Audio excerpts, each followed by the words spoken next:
கர்த்தர் உனக்கு உயர்ந்த அடைக்கலமானவர். கர்த்தரே அடைக்கலமானவர். கர்த்தரே பாதுகாக்கிறவர். கர்த்தரே பராமரிக்கிறவர். கர்த்தரே வழி நடத்துகிறவர். நம்முடைய பாதுகாப்பு கர்த்தருடைய கரத்தில் இருக்கிறது. கர்த்தர் நகரத்தை காவாராகில் அதை காவல் காக்கிறவருடைய பிரயாசம் விருதா என்று வேதத்தில் எழுதப்பட்டிருக்கிறது.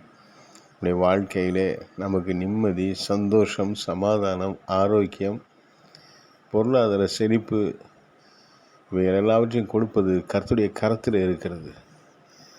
ஒரு நாளும் பணமோ சொத்து சுகங்களோ மனிதர்களோ நமக்கு ஒரு நிரந்தர சமாதானத்தை கொடுக்க முடியாது.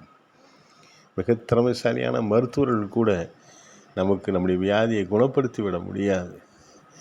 ஒரு மருத்துவர் சொல்லுகிறார், இந்த வியாதியை குணப்படுத்த முடியாது, இந்த வியாதிகளை கட்டுப்படுத்த மட்டுமே எங்களால் முடியும் என்று சொல்லுகிறார். தேவனாலே தெய்வீக சுகம் கிடைக்கும். தேவனாலே நித்திய ஜீவன் கிடைக்கும்.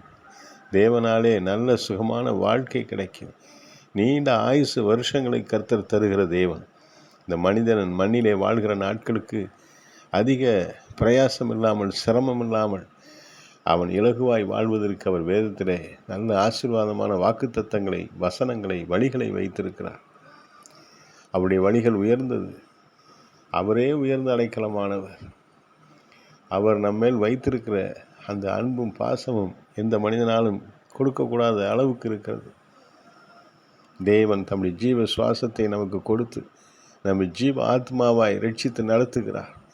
தம்முடைய ஒரே பேரான குமாரனை நமக்காக சிலுவையிலே பலி கொடுத்து அவரை உயிர்த்தெழ வைத்து அந்த உயிர்த்தெழுதலின் வல்லமையை நமக்குள்ளே வாசம் செய்ய வைத்திருக்கிற தேவன்.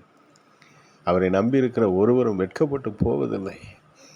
அவரை விசுவாசித்தால் அவருடைய மகிமையை நாம் காண முடியும். அவரே நமக்கு உயர்ந்த அடைக்கலமானவர்.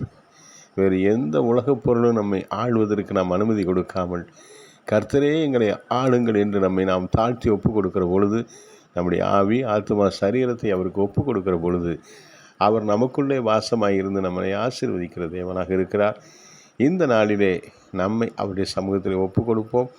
கர்த்தாவே எனக்குள் வாங்க, என்னை ஆளுகை செய்யுங்க, என்னை ஆசீர்வாதமாய் நடத்துங்க என்று ஒப்பு கொடுப்போம். கர்த்தர் தம்முடைய மகிமையின் பிரசன்னத்தை நம்முடைய வாழ்க்கையிலே இப்பொழுது முதல் செயல்படுத்த ஆரம்பிப்பார். அவருடைய நாமத்துக்கே மகிமை உண்டாவதாக. அவருடைய தயவும் இரக்கமும் பாதுகாப்பும் உங்கள் அனைவரோடு கூட இருப்பதாக.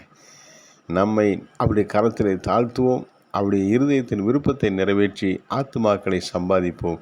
கர்த்தர் உங்களை ஆசீர்வதித்து காப்பாராக.